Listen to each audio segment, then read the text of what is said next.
Hello, hello. Welcome back, guys. Welcome back to the podcast. Hope you guys are having an amazing week. I am so ready for summer. I know it's still February and it's still cold, and I'm ready for summer already. Because I am totally a person that loves to be outside with the sun and it's warm, and I'm a total water person.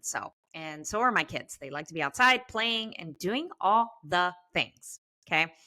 So make sure you guys come to my live event. So I know I talked about this in the last podcast episode. So I'm hosting a live event. Okay. So the live event is going to be next week. It's 2 days. Make sure you check out the show notes. We're going to be talking about patient centering. Okay.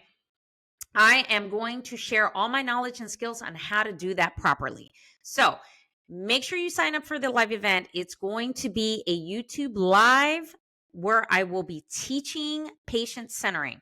Now, this is not going to be released to the public. So in order to get access to this YouTube live, you got to sign up for the live event, okay? Because this is going to be a private link, and only those of you that sign up for the live event will have access to it, and you will have access to the replay as well.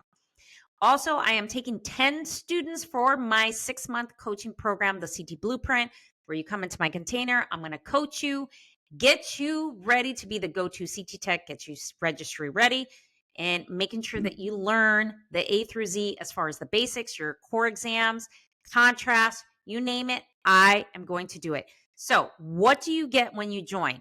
You get 6 months of coaching and mentorship with me. You get an entire course portal where I will give you all the trainings that I have recorded in the past, any live events. You will get a live training every single week for the next 6 months. You will also come into my private Slack community. So that's when I go ahead and I drop a lot of tech tips. I drop voice notes and things that I feel that you need to be learning as you're training. Okay. So that is the core of my program. So I take new CT technologists and I make you be the go-to CT tech. That is my job. I also have a couple of I have another program where it's a 90-day program. So that is tailored to traveling CT techs. So when you have, let's say 2 to 5 years of experience, you're interested in traveling, I get you ready to make sure that you can negotiate your contracts, make sure you're ready to go, make sure you need to know everything you need to know when it comes to being a traveling CT tech so that you can go ahead and be able to scan on day one. I also have a CT Basics and Concepts course. So I've taken 3 of my most popular courses, combined them into one course, and that is on demand where you can just go ahead and take it and learn on the go.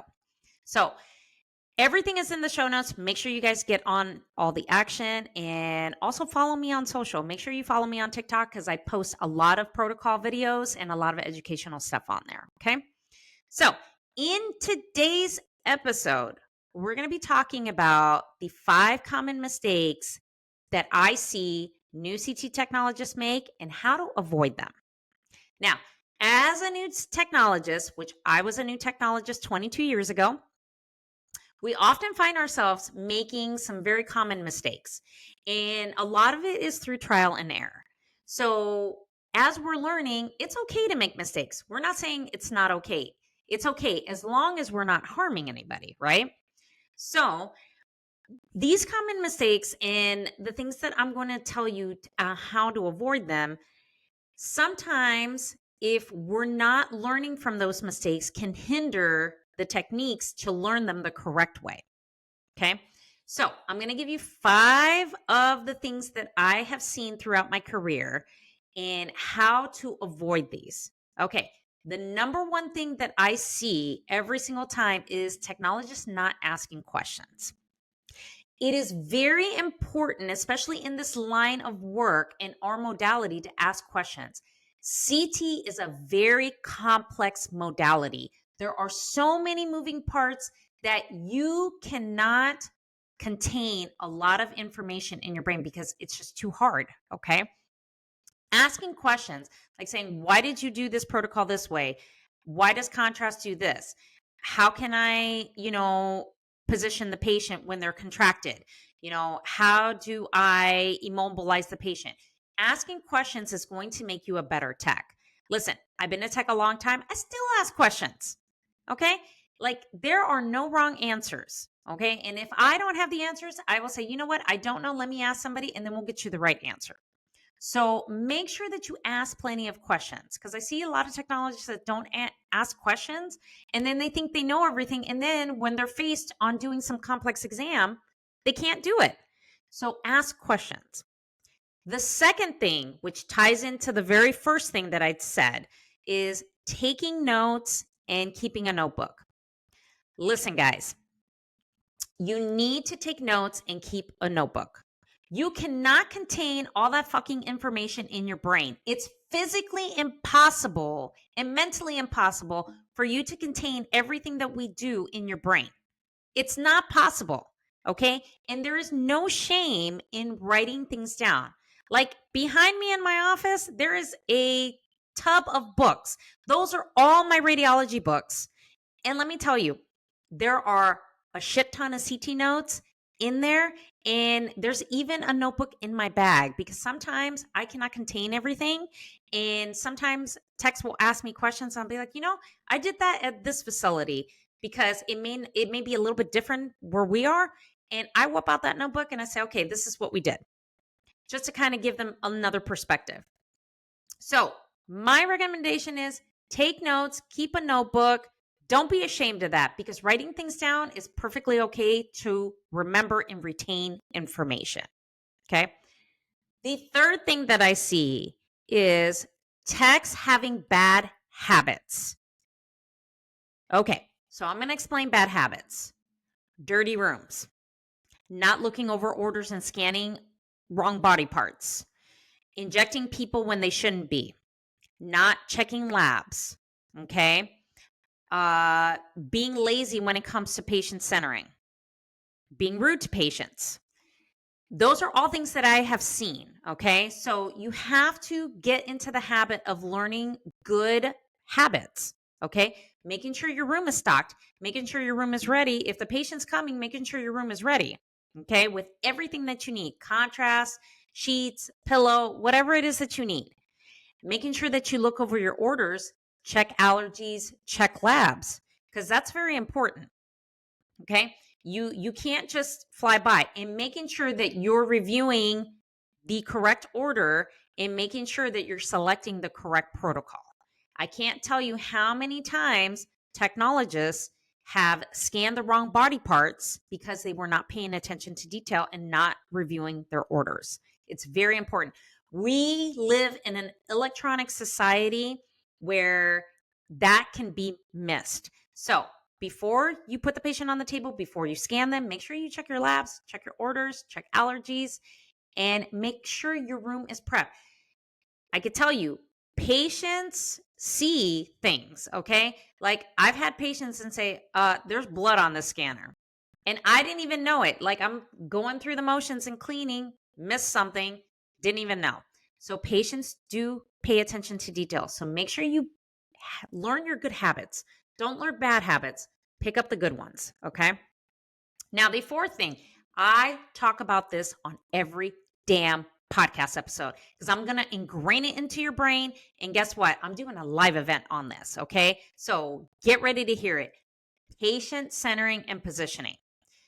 Listen, this is probably top mistake that I see every single time with technologists, new and experienced technologists. Okay. Like you have to make sure that your patient centering and the way you position your patients is done correctly. So that means using your damn laser light. Okay. We do not teach you to center to the Z axis for nothing. You have to make sure you do that properly.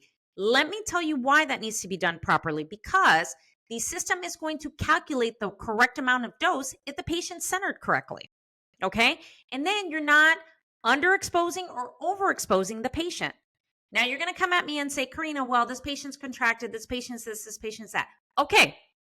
However, you can still center them properly. You can still get them in the middle if you can. Okay. And you can still center to the Z axis. Yes, the scan's not going to look pretty. It's not going to be perfect, but you also have to remember the type of patient demographics and the population that we're serving. Okay. So a lot of it, it's the elderly. A lot of them are disabled. A lot of them, are very sick. So you could still execute it properly and move things out of the way if possible. Okay. And still get a pretty decent exam. All right. So I know some of you are going to say, oh, well, this and that. Yes, there's a lot of factors that are thrown at us. However, you can still patient center them correctly to calculate the correct dose when you're taking your scalp. Okay. I see experienced people doing the same thing where they're underexposing the patient. Don't fucking do that. Do it correctly.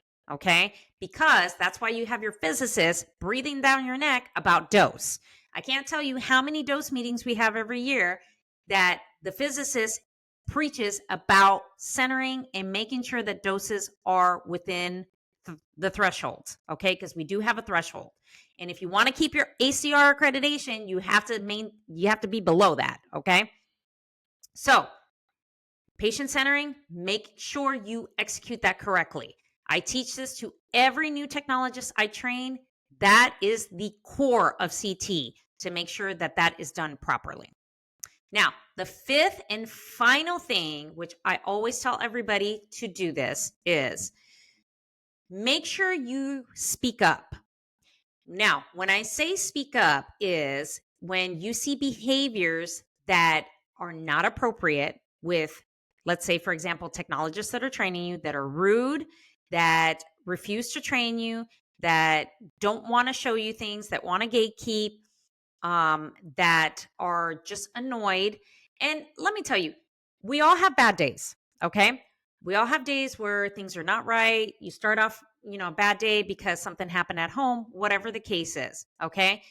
My attitude has been is that even though, one of my kids probably didn't want to put on her shoes to go to school and she threw a temper tantrum, as soon as I walk in through the threshold, through the doorstep of that hospital, I forget about what happened, because we're there to serve the patients and we have to be in the right state of mind, because when we're not, patients can get harmed and they can suffer. Okay. So when it comes to behaviors of techs training you, make sure that it's positive, make sure that, they are being respectful and that they're being polite. I know there's a lot of techs out there that are mean, they're angry, and, they've had a shitty day and they're, bitching and complaining about how many hours they work. That's a them problem. Okay. So speak up if, they're being rude, they're being condescending, and don't be afraid to call them out. I can't tell you how many texts I've called out in my day, because I do, and I call them out to this day. Okay. So, and then if there's any inappropriate behaviors, when it comes to other departments or staff, what I mean by staff is like physicians, because physicians think that, just because they're doctors, that we work for them. No, we work with you, not for you. So make sure that you speak up if, somebody's being rude or they're, treating you a certain way that's not appropriate. Okay. And also any inappropriate, situations where it can harm a patient. Let's say, maybe, you have a concern when it comes to contrast because the patient's kidneys, the labs are not great. Okay. Make sure that we get the okay via the radiologist or the ordering physician or whoever it is to make sure they document that, yes, this is what you want. Okay. Patients who are allergic to contrast. I can't tell you how many bumps in the roads we get with that, where, it could potentially harm a patient. And we step back and we go, okay, is this really appropriate? So speaking up and expressing your concerns, saying you're uncomfortable and you want them to, it's a patient safety issue, you know, um, the acronym is CUS. So CUS. So, you express concern, you say you're uncomfortable, and it's a patient safety issue and you want them to stop, like it has to stop right there. So speaking up is very valuable. Okay. And don't be afraid to speak up.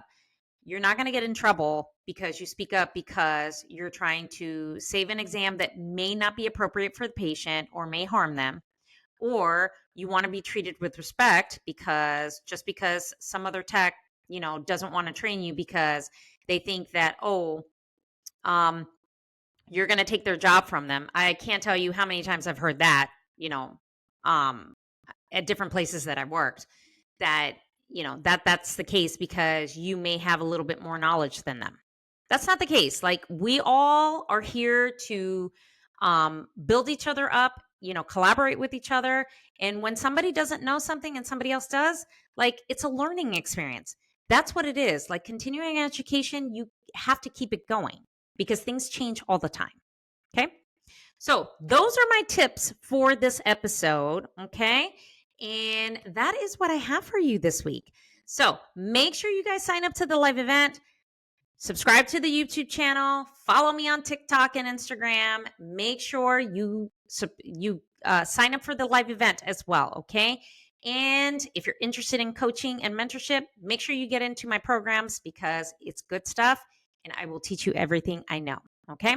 So thank you so much. Make sure you guys like, share. If this is valuable for you, share it with somebody that you know. Share it with another technologist, okay? So thank you so much for joining me on this episode, and I will catch you guys on the next episode.